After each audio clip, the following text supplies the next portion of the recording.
the New Mexico game, preview Nevada, and we'll take some questions. Okay. First of all, it was it's a tough loss for our kids, for our program. The way that game ended was tough emotionally. To fight and to see the resiliency in those kids, and not be able to come out with the win at the end is tough. But this team, I've as the days go by and the weeks go by, this is a team that I have really grown to respect more and more. To see the way they persevere, to see their resiliency. From the text that I get late at night, 1:30 in the morning, to yesterday, the kids that were in the office, and they just keep coming back and they keep fighting, and they believe in the process and believe in this program. And I am probably more convinced than I've ever been that we're doing it right and that these kids are continuing to fight.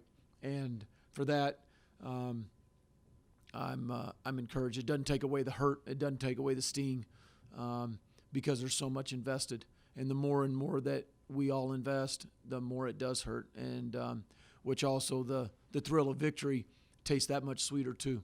So from there we move on to Nevada, and a team that is I think similar to us in a lot of ways, that they are very talented, and they've had some close losses, and they're searching for a win and fighting and scratching at the end of the year. And so I know we'll get a very good game with them. Our kids, we got to go on the road, find a way to win. And our kids, I thought the team meeting this morning went really well. So anyway, there's a lot of positives in the demeanor and, I think the makeup of these kids. So for that, we're going to continue to fight. So go ahead. You said the other night that you would wait. Anything you can say if the Mountain West called you to confirm, to call, to say sorry, did they call you? Yeah. I had a couple discussions yesterday with them at the Mountain West, and I'll just leave it at this. You saw what I saw. And they know that. Nevada last year, you found a way to win a game that We did. haven't quite Yeah. been able to replicate. What do you remember about that game other than the terrific comeback?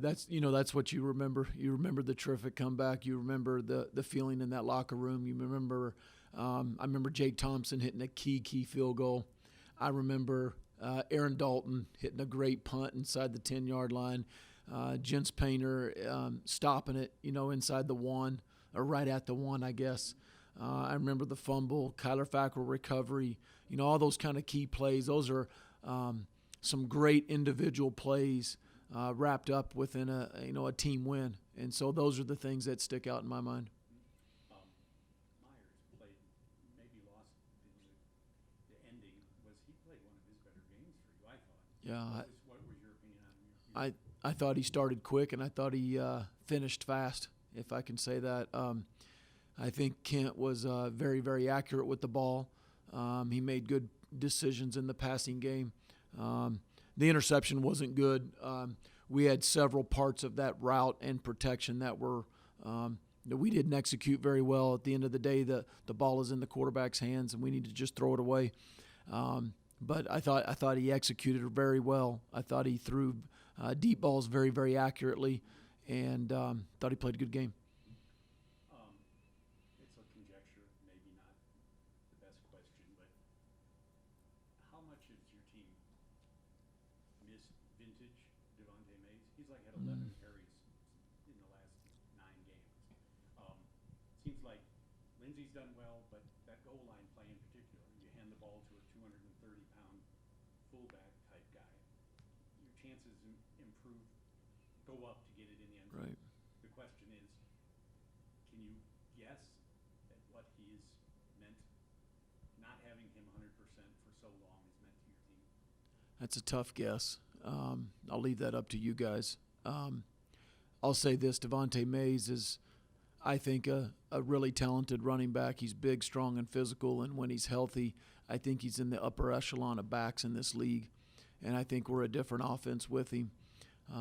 As evidenced last year as we got on a roll when he started playing very well. Tony Lindsay has been very consistent, and I think has caught the ball well, and he's run tough. And so I've been pleased with Tony. He puts a lot of passion, he puts a lot of effort into his preparation, and I think he's done a very nice job for us.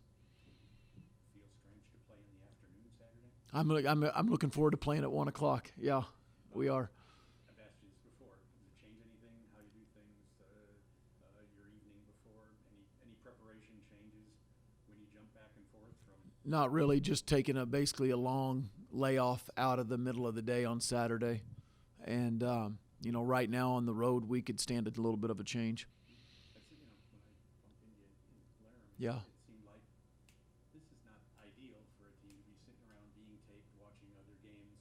Right. For 8:15. Right. Again, more of an observation than a question. No, and I think let's be real. When you're winning and you're confident and things are rolling, you can play at any time, 8:15. And, we had a lot of 8:15 games that, if I'm not mistaken, the 2014 season, a lot sure seemed like down the stretch. So I think our players and coaches certainly welcome an afternoon kick, so this will be good. New Mexico had a little effect of running because that's what they do. I forget the kids from Nevada. They've got a really good running back. Yeah, Butler. What do you see when you see him on? I see he's got strong legs. He runs with good balance. I mean, he's shifty. And guys hit him and you see him spin or, move out of a hit and fall forward and make a couple yards here and there.